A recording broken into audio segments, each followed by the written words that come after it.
My name is David Dennis, D-A-V-I-D, D-E-N-N-I-S. I served 29 years in the United States Air Force. Grew up in Great Bend, Kansas. Graduated from Fort Hays in 1968 and enlisted in the United States Air Force at that time.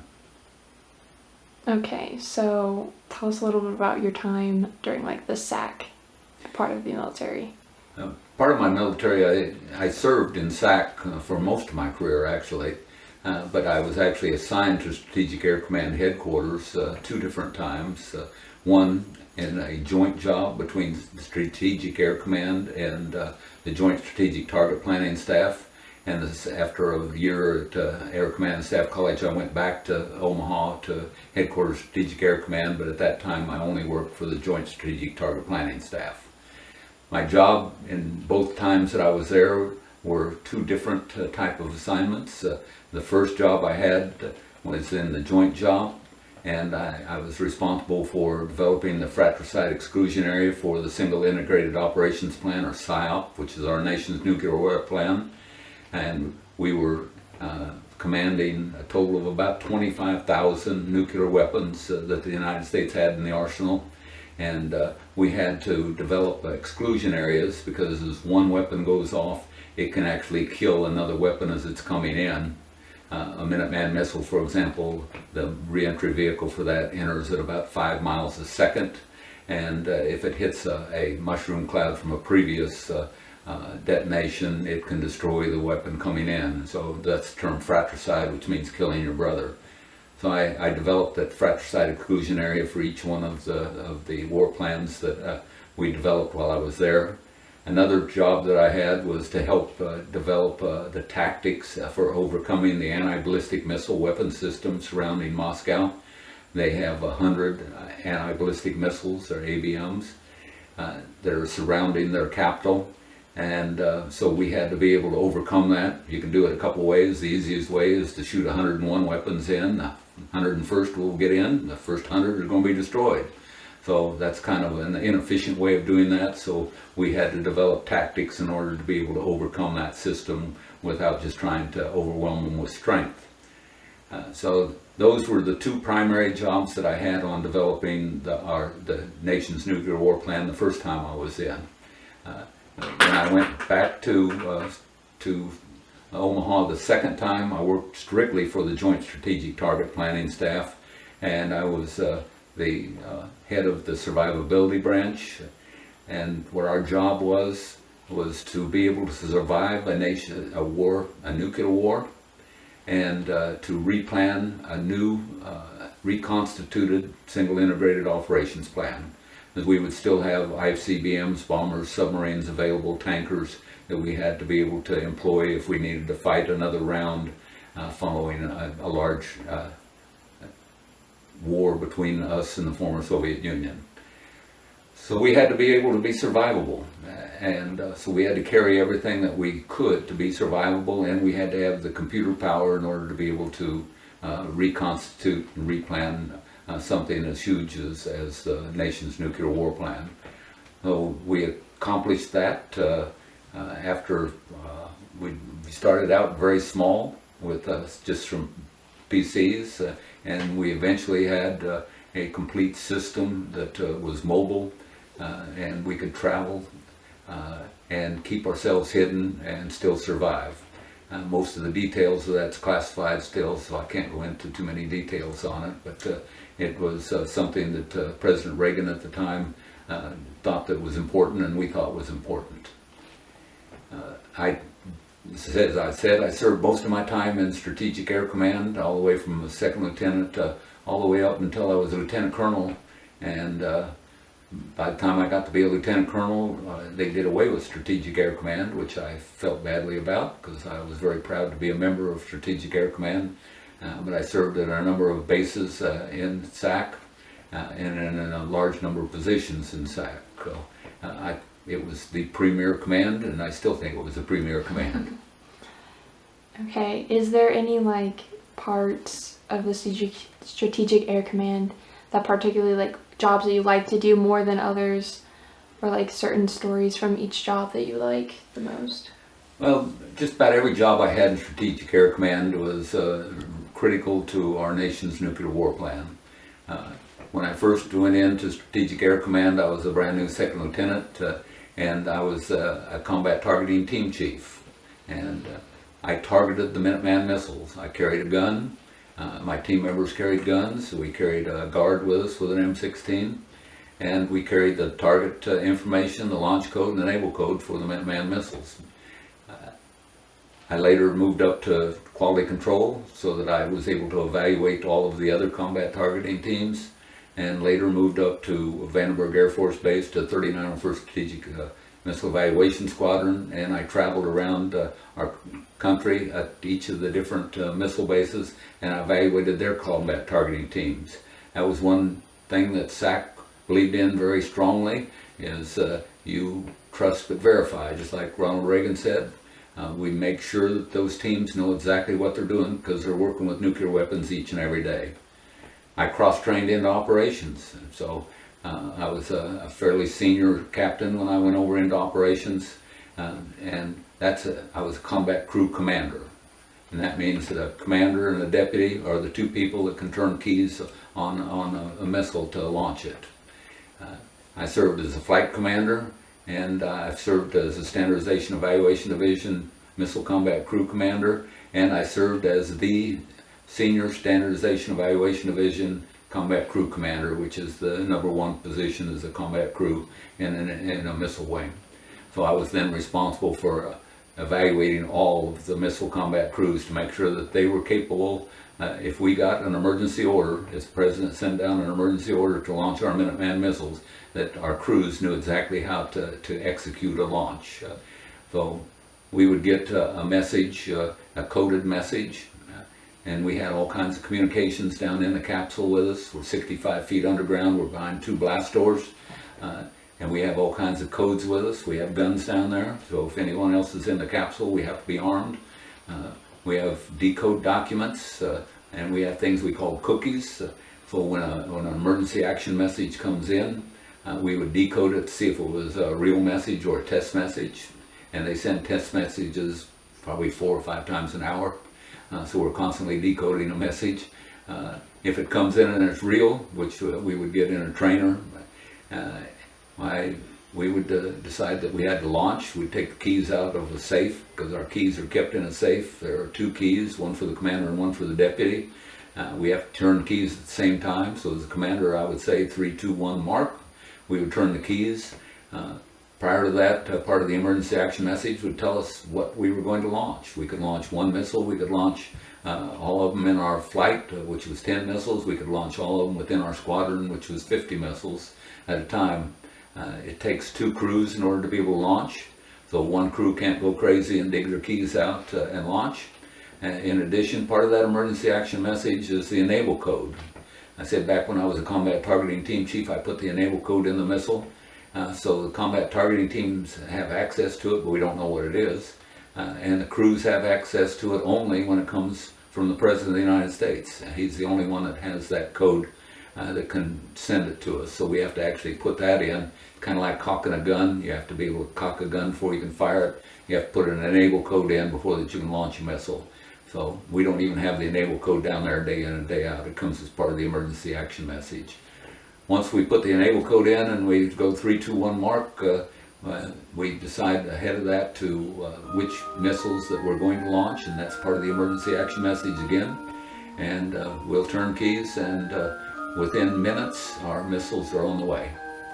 Some of them have a delay because, as I said, part of my plan, my job later on was to develop a fratricide exclusion area, and so you can't send them all at once because then they're going to start blowing each other up. These are some of the probably most stressful jobs that I had, but the most critical for the defense of our nation. Okay, is there any stories while you're serving this act that kind of stick out to you? Like, whether they're funny or like something that was just really like shocking or interesting to you? As far as being a combat crew commander, we did have 2 occasions where the keys were taken out and inserted. We had one occasion where we had the commander in Colorado Springs. we have several nuclear commanders that can send out real messages or test messages. Only the president, I said, can have us launch, but a nuclear commander can get us into a preparatory situation so that it speeds up launch if the president says that we're going to launch. So on one occasion, they sent the wrong message out of Colorado Springs, and instead of being a test message, it was a real preparation message, and it directed crews to get the keys out and insert them. The place where the two keys go are both sealed with seals, so that you can tell if they've been tampered with. You have to break those seals. As long as everything's sealed, one of the crew members can sleep if nothing's going on and there's no maintenance going on in your launch control center. But once you break that seal, both crew members have to be awake. So the seals had to be broken and the keys had to be inserted. So the next message is either going to be to launch, or it's going to be to take your keys back out and lock them back up. Since it was an erroneous message, crews got to take the keys out and lock them back up. So at Whiteman Air Force Base, where I was stationed, we had 15 crews on duty, and all 15 broke their seals. So that's a testament to the dedication of those crews, that they would actually break the seals to be able to launch. Another time, there was a massive computer failure up at Strategic Air Command headquarters in Omaha, and if you'd ever been in the headquarters down in the basement of the headquarters building is a huge command post, and that command post got to indicate.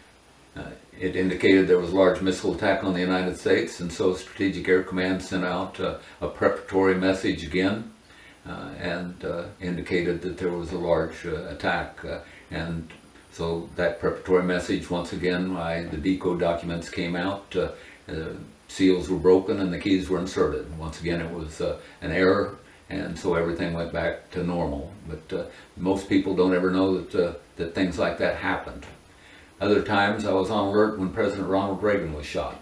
That was another time I was very proud of our nation, because I'm sitting down there on alert not knowing whether or not that I'm going to have to go through and we're going to have to break seals and insert keys, because we don't know what the former Soviet Union was going to do at that point in time. But our government continued on without a hiccup, and so there was nothing. We never went up into a higher posture, nothing happened. But we had the President of the United States who was shot. Another time I was on alert when the Pope was shot. Now, I didn't think we would probably go up on a higher state of readiness for the Pope, but it was of interest to me.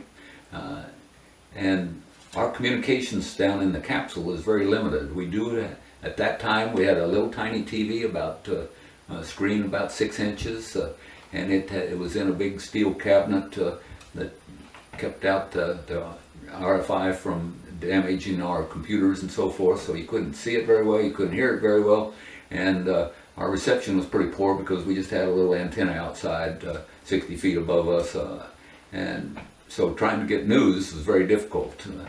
The other thing is, we had all kinds of communications in the capsule. We could receive information, but we couldn't talk to too many people other than the other crews, our command posts, and so forth. So if I needed to call my wife, for example, I would have to call back to the base and ask the base to patch me through to my home. So when there's something going on, it's kind of difficult to tell your family that you're sitting down there strapped into a launch control center with we have shoulder harnesses, seat belts, we lock our chairs in place, getting prepared for a launch. So it's kind of an interesting time. Okay, so you said a little bit earlier about how you did like planning, you did a lot of planning for like during the Cold War and stuff like that. Can you just tell us a little more about that? Certainly. As I said, I had two different assignments where I helped plan our nation's nuclear war plan. The first was in tactics rather, and that one was where I helped develop Fratricides Cruising Area and helped develop the ABM tactics. The PSYOP is a huge plan. We rewrite it, a major revision once a year and a minor revision halfway between that. So every 6 months there's a big revision to the PSYOP. We were planning 25,000 nuclear weapons at that point in time. And you can't lay them all down at one time, and you're laying down bombers. We were laying down with B-52s, B-1s, FB-111s. We had to plan the tanker routes in order to be able to refuel those bombers. So we had to plan the attacks with the submarines that were coming in and all of the missiles. And at that time we had 6 missile wings with 1,000 Minuteman missiles in missiles wing. And we had 3 Titan wings with 54 missiles there. So we had a lot of weapons that we were trying to put into one single plan. And it required a huge staff. It required a lot of computer power to be able to do something as big as that. Later on my second tour, when I worked in developing the survivability plan, we had to carry that entire plan with us when we traveled, when we went out to try and survive. So we had all those plans, big, huge computers that we had in things that looked like shipping containers that went down the road very innocuously. You wouldn't really know that that was what was driving beside you if you were on the highway. But we had the entire PSYOP in our computer in my van. One interesting story, we were coming back from a deployment and we traveled only at night so that the Soviets couldn't see what we were doing. And we were out on Interstate 80 up in Nebraska, heading back into Omaha, Nebraska. And the trailer that my van set on lost its air brakes. And the way air brakes work on a tractor trailer is the lack of air puts the brakes on and air keeps the brakes off. So we're in the middle of Interstate 80 with a van with the trailer brakes locked up, and with the entire nation's nuclear war plan in this van. So you have to set up a national defense area of 2,000 feet around that van. We're sitting in the middle of Interstate 80, and we blocked traffic both directions for 2,000 feet around that van. And we thought, oh, that's not a big deal. We'll try and get this thing going. Well, the first group of vehicles that came up was a group of construction vehicles. And we thought, oh boy, we're going to have trouble with these. These are big burly men. And we told them, hey, we've got an emergency. We've got to shut down the highway. And would you please turn around and go back and reroute around that? And they were very polite, and they did exactly what we said. Our guards with us were part of the Strategic Air Command Elite Guards. And they all dressed with white Dickies, big fancy uniforms, lots of guns. And one of the guards was a female. She was about the size of Amanda, but she had an M16 with a M203 rocket launcher, a grenade launcher underneath it. So she had a big gun. And the next vehicle that comes up was an off-duty deputy sheriff from somewhere in Nebraska. And she pulls up there and said, hey, we've got a national defense area. You can't come through. And she said, I'm a deputy sheriff, I can go anywhere I want. And so she started to proceed, and this little SAC elite guard pulls this M16 down and said, you're going to die right here. Her eyes the deputy sheriff's eyes got real big when she recognized the fact that she was going to die right there. And she did finally turn around and go on. The way we got going again is that we were able to put some bolts in the brakes. We didn't have any trailer brakes, but we had to get off of Interstate 80, and we got back in before it got light. But these are the kind of things that you run into when you're working with things as highly classified as our nation's nuclear war plan. Okay, so like, since it is such a highly classified and such an important plan, like what are some precautions you had to do or put into place around these plans? Well, not just the plans, but everything that we did. We had two-man control on everything. And when I say two-man control, that was a term we used all the time. Granted, there are females that are involved in everything we do, but you don't get near any of the plan, you don't get near any of the weapons, you don't get near anything unless there are at least two people involved in it, whether it's working on the weapon itself, whether it's working on some of the delivery system parts of that weapon, whether it's handling the documents that we have to the checklists and so forth when you're going to war. All that is two-man control. So we protected that very closely. A lot of the jobs that I had for most of my career when I was working in direct online jobs fighting the Cold War, you had to be armed too, and other people with you were also armed. So you also had to have the right clearances. We worked under a thing called a personal reliability program, and that's part of just the two-man control is just part of the personal reliability program. My wife, my two sons, their medical records had a big diamond, triangle rather, in the very front of their medical records, a big red sheet that said that I was covered under the personal reliability program. And so if anything came up with them in their medical records, or if someone detected that they were using drugs or alcohol or anything like this, I lost my clearance. That was one of the things that I told my sons early on. I said, your actions dictate my career, because anything that you do that gets you in trouble. For example, my wife got a traffic ticket one day, and I got called in the commander's office because my wife got a traffic ticket.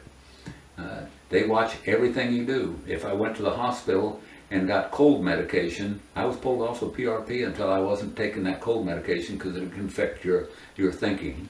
So this is how close that they watch each and every person every day because of the criticality of what we were doing.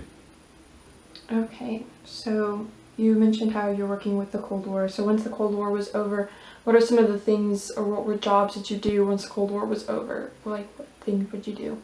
Certainly. Once the wall came down, the former Soviet Union had signed a number of treaties with the United States and agreements to dismantle their weapons of mass destruction, their nuclear, chemical, biological weapons, and the bombers, ICBMs, and the submarines that deliver them. Senators Nunn and Lugar, they recognized that we won the Cold War by bankrupting the former Soviet Union. Ronald Reagan, who was one of my favorite presidents, outspent the former Soviet Union, started building more bombers, submarines, ICBMs, modernizing our fleets, and the Soviets tried to stay up with us, and their economy is really, they were a third world nation, but they were a superpower because they had nuclear weapons. Once that the Berlin Wall came down, and we recognized the fact that they were really a third world country with nuclear weapons, and they'd signed treaties and they couldn't comply with them because they couldn't afford to comply with them. So Senators Nunn and Lugar passed the Cooperative Threat Reduction Program, which allocated $400 million a year to help with the dismantling of the nuclear, chemical, biological weapons and the ICBMs, bombers, and submarines. Rather than giving them $400 million a year, which would just disappear and nothing would happen, to the Defense Nuclear Agency in Washington, D.C., and they hired me to move from my previous assignment at Malmstrom to Washington, D.C. as Director of Logistics for the Cooperative Threat Reduction Program. We'd never tried to do anything like this before. It's a brand new program, so we didn't really know what it took to help them. So we first started out and we started signing contracts with Russia, Ukraine, Kazakhstan, and Belarus on what we were going to help them dismantle. Once we signed the contracts, then we had to figure out what kind of equipment it was going to take.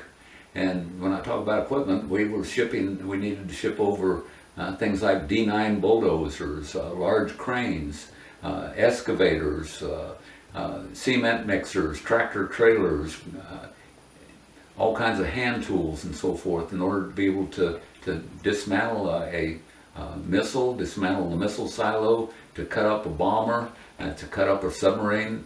to be able to dismantle a nuclear weapon, to mine the plutonium out of the warhead, store the plutonium. The half-life on plutonium is 25,000 years. So at the end of 25,000 years, it'll still kill you. So we have to figure out what to do with things like that. And so we started working with the Atomic Energy Commission on building a nuclear storage facility in the Urals. We started going into all their missile bases that we were going to dismantle the missiles and pulling the missiles out. Most of their missiles were liquid fueled, and that liquid is basically methyl ethyl death. It kill you if it gets on you.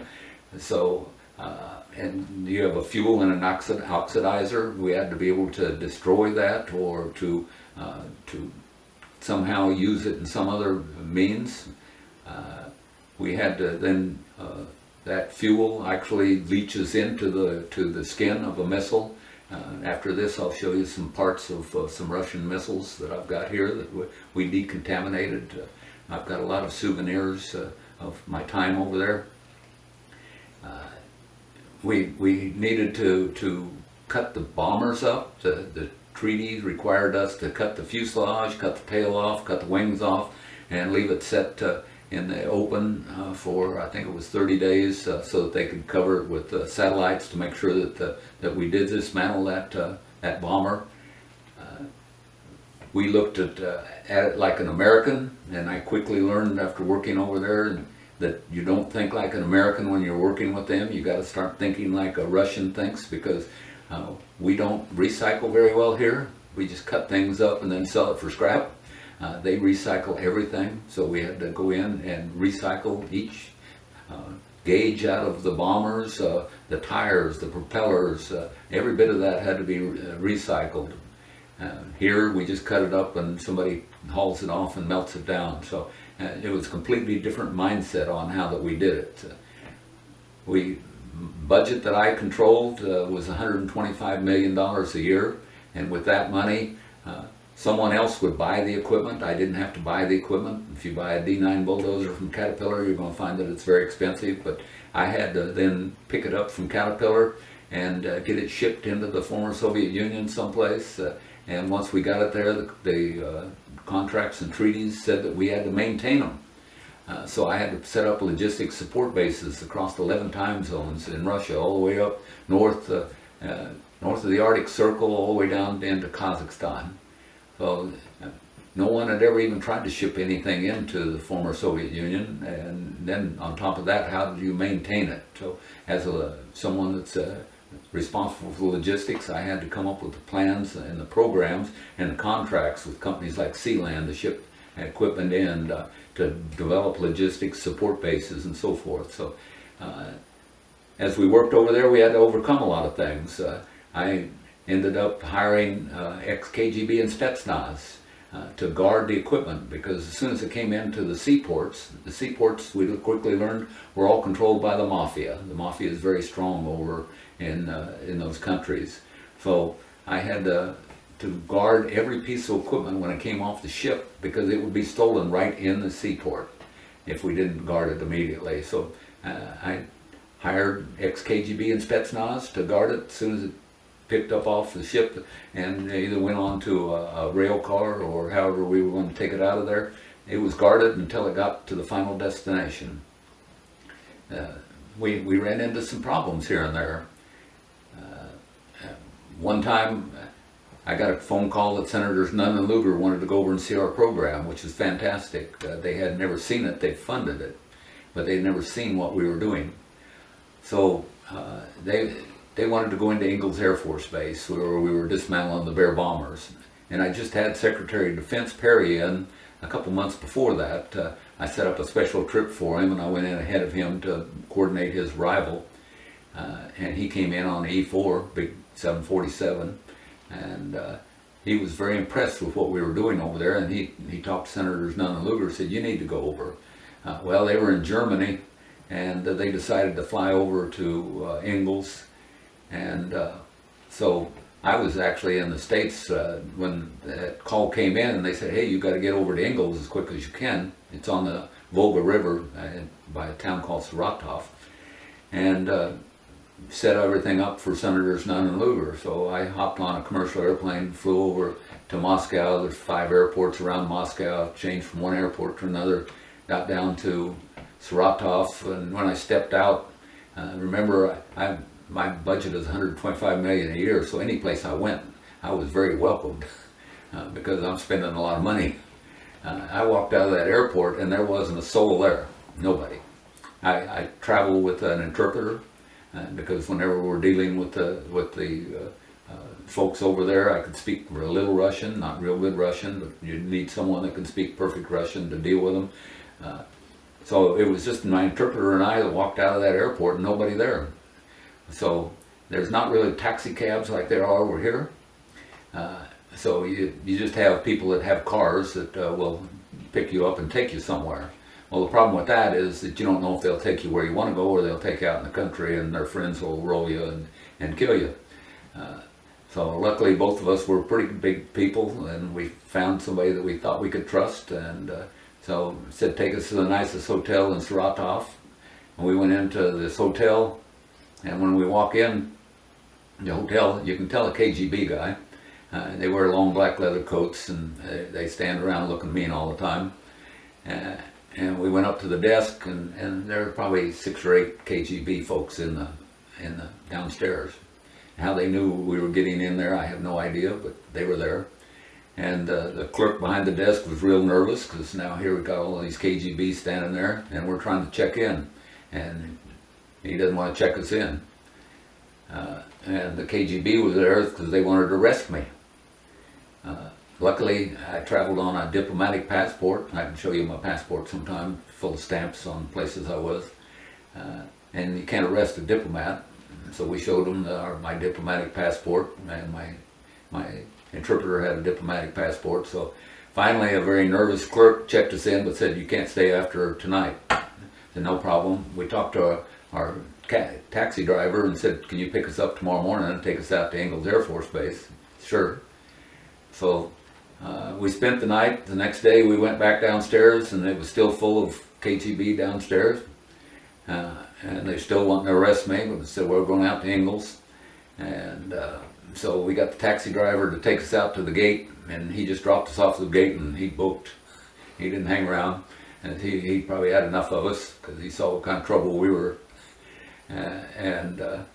So I told my interpreter before we got there, "Hey, you know, I'm not a bad guy to get along with, honestly, but I said, I'm going to be the meanest colonel you've ever seen, because the Russians or at least they respond to someone in authority giving them barking orders at them. And here in the United States, I don't ever bark orders at people, but over there, I said, I'm going to bark orders at you, and I'm going to be a mean colonel." And so we walk up, this poor guard at the gate of Ingalls Air Force Base, so I started barking at him in English, and my interpreter was interpreting. And pretty quick, a guy that I knew very well, the base commander, came out to the gate, and he'd been at my house. He'd eaten dinner at my house. He knew me very well because I'd been in there several times.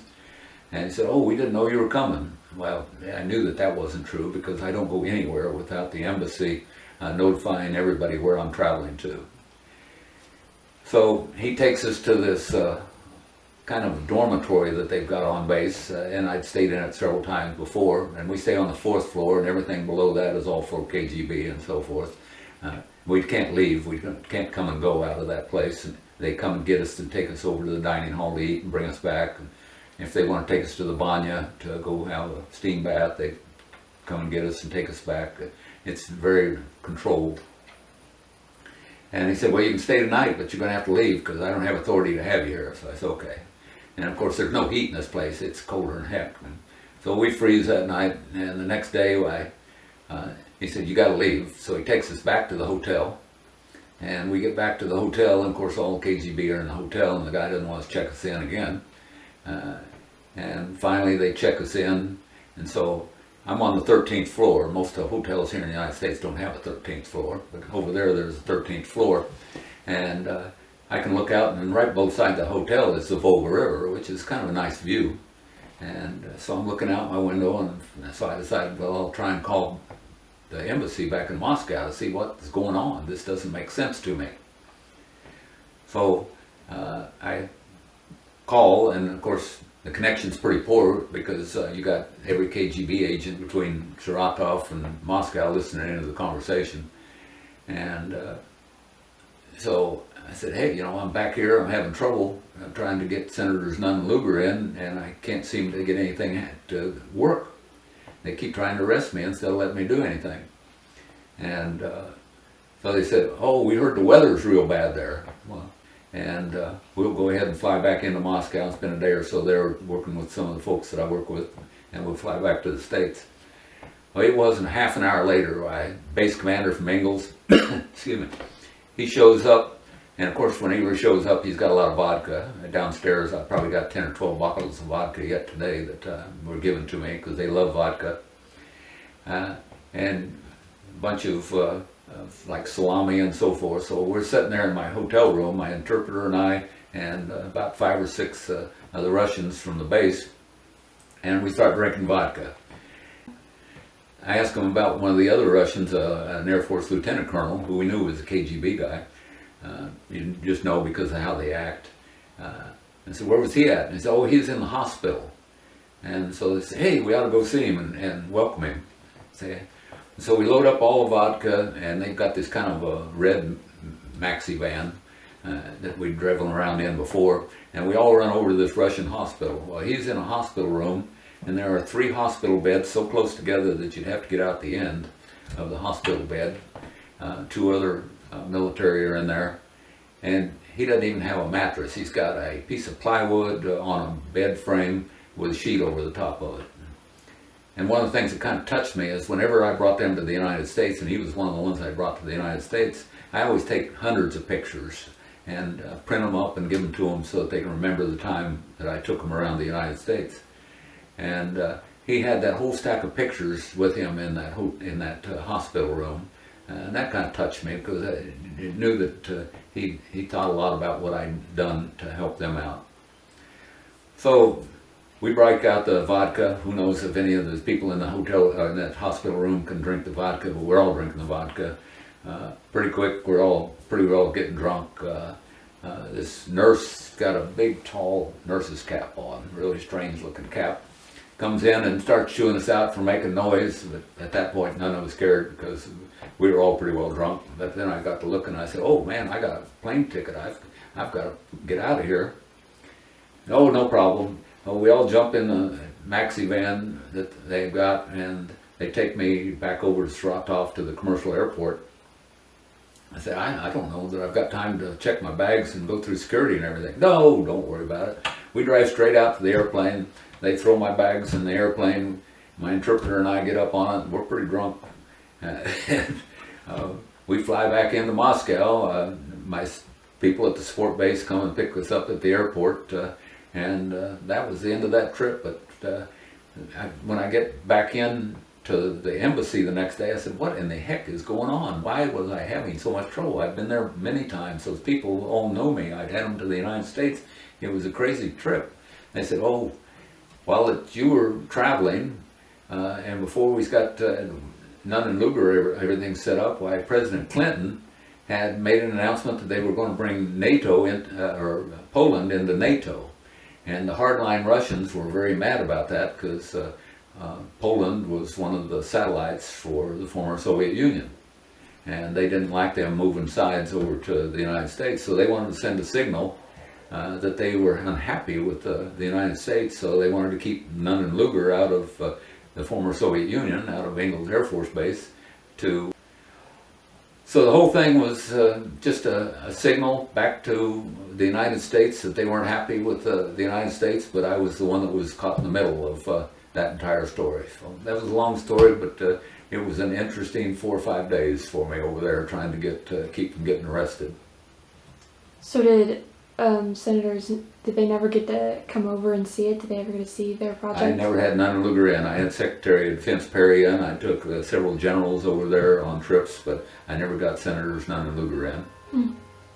Okay.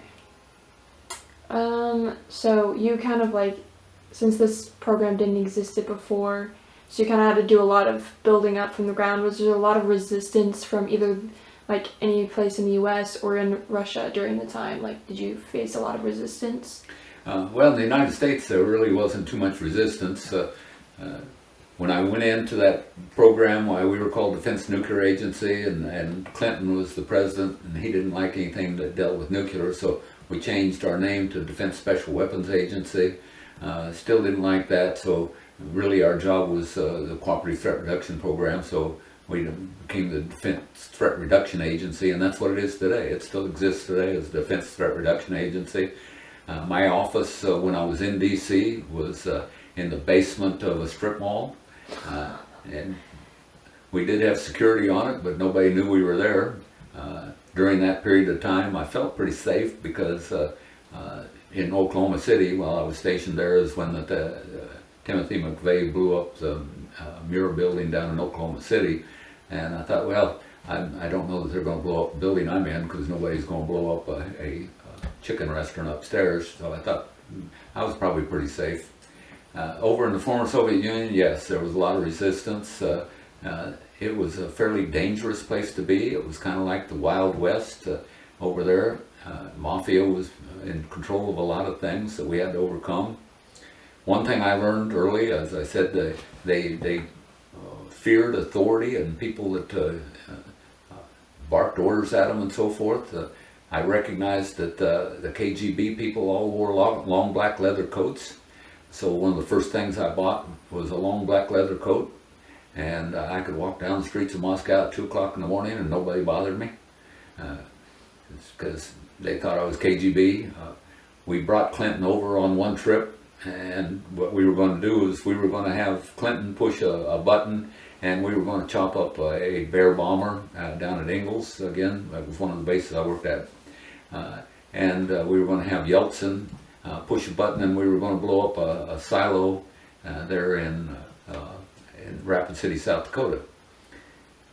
I quickly told the folks that it's not going to work back here in the United States, but they wouldn't listen to me because I said, it's 12 time zones apart. One of them's going to be in the dark, and you're not going to see anything. But they didn't listen to me. They sent me over anyway, but I spent 2 weeks in Moscow. I couldn't get out to the air base because they weren't going to let us in there. But on one of the days when I was trying to work with Clinton's staff to try and see what we could do to salvage this thing, I walked into the hotel there, the Hilton in Moscow, where Clinton was staying, and I had on my long black leather coat, and the Secret Service stopped me right away and, oh, you can't come in here, because they thought I was KGB.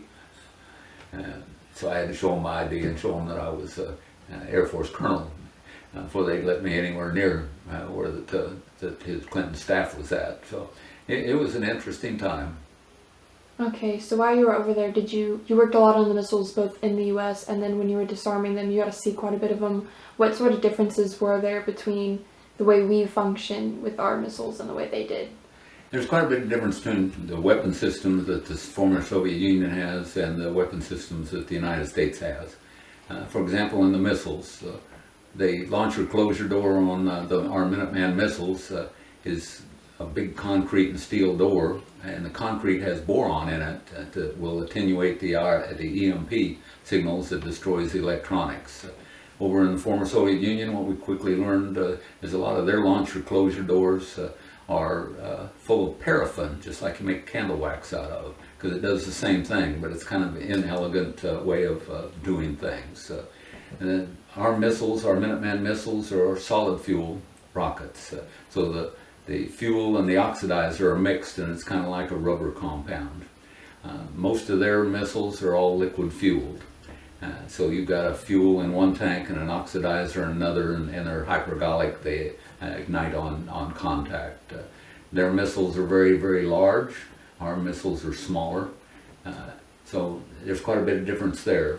Their bombers, I was dismantling their Bear bombers, and their Bear bombers had 4 engines, like our B-52s have 8.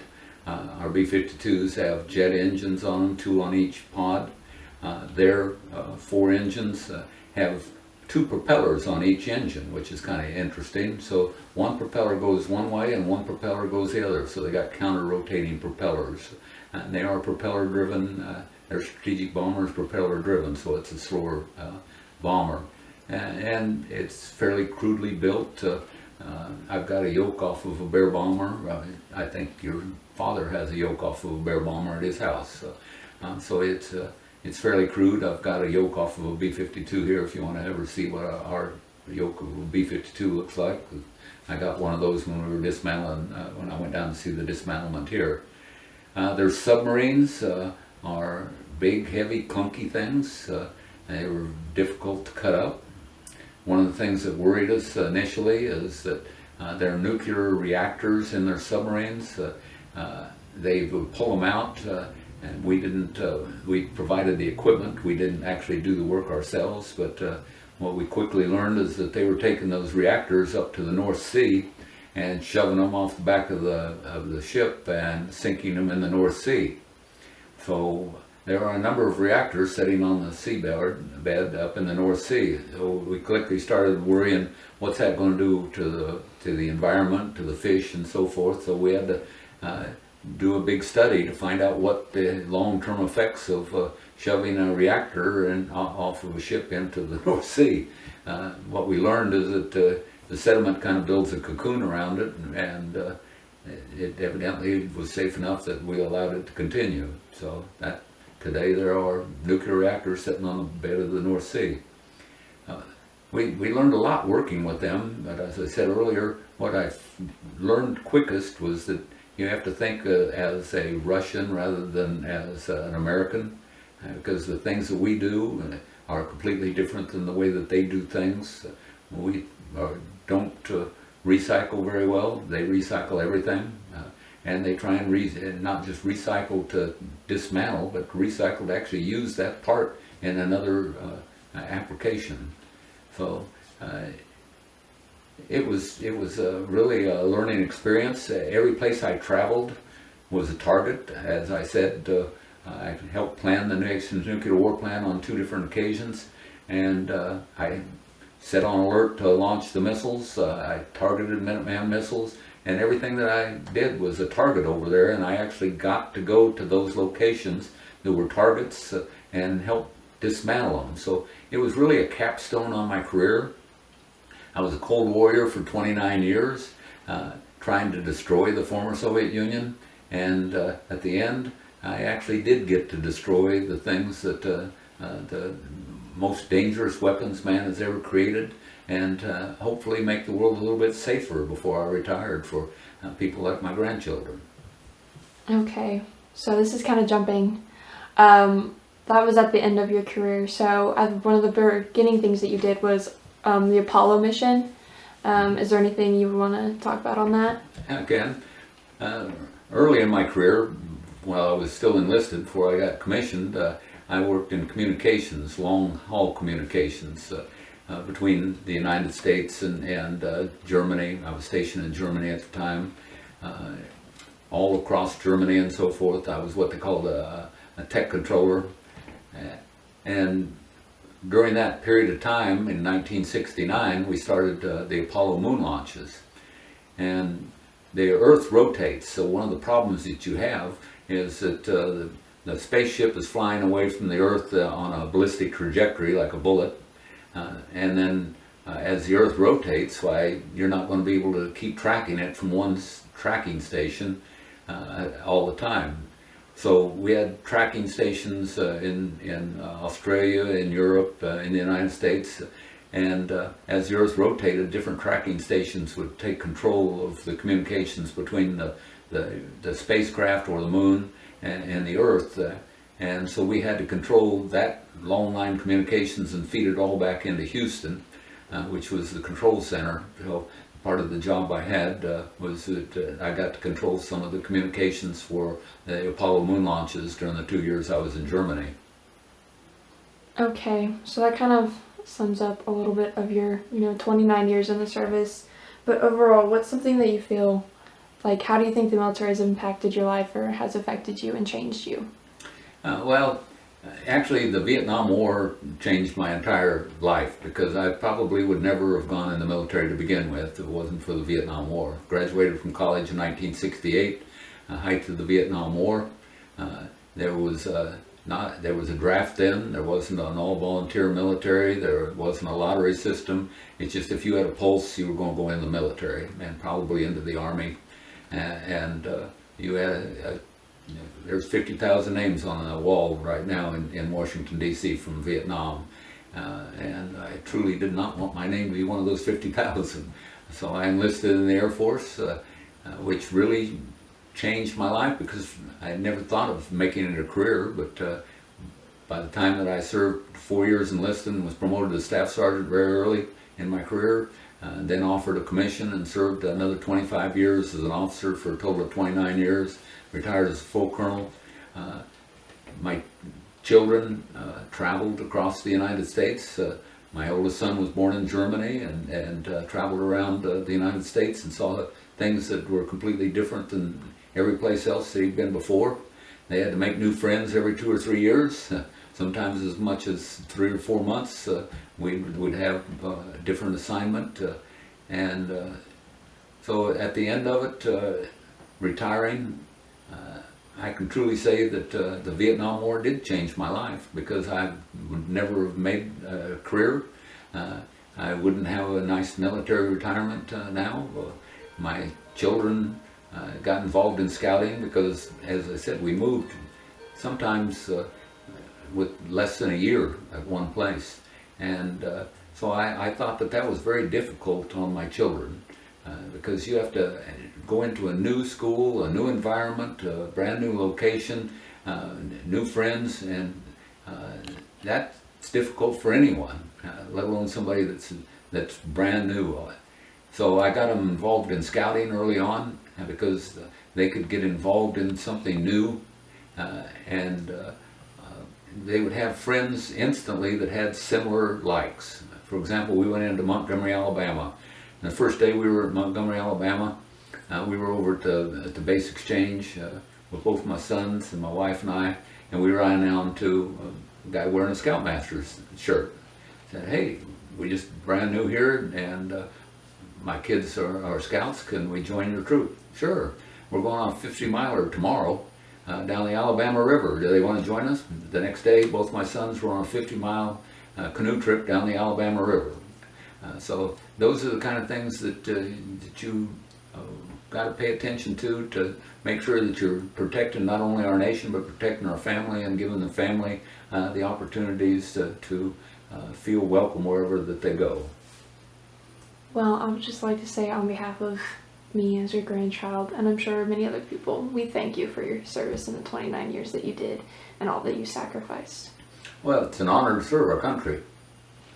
Okay, well, I don't have any other questions, so unless you have anything else to add, I think we're good.